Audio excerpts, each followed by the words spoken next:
so this was basically just trying to get some empirical evidence behind who is experiencing content moderation at higher rates than other groups based on demographics. So these three groups were the what emerged in the data as people who were experiencing more content removals and more account removals.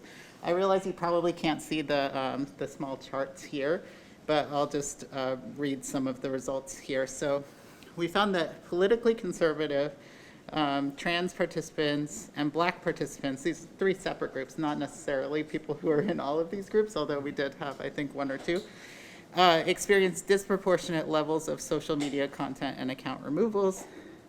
But the types of content that were removed from each group and the removals implications are substantially different for these marginalized groups, so the trans participants and the Black participants.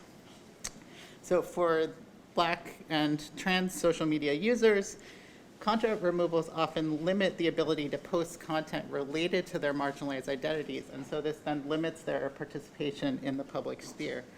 But on the other hand, for the conservative participants in our data set, these content removals were often just demonstrating enforcement of site policies. So a lot of sites have policies intended to remove harmful and inaccurate content. So for instance, there was a lot of like COVID misinformation actually, in that data. So that's just kind of some of the, really quickly, the results from that work. What we are working on now, we have a lot of different things that we're interested in. One is shadow banning. Another is a digital ethnography on Reddit and Twitch related to content moderation.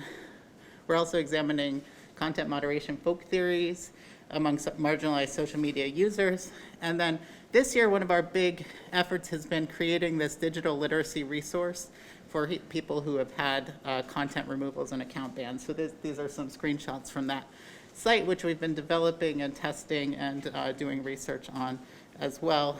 And just wanted to give a shout out to the students who are involved in the project that's listed here. And then we're also collaborating with the Harvard Cyber Law Clinic and with SALTI.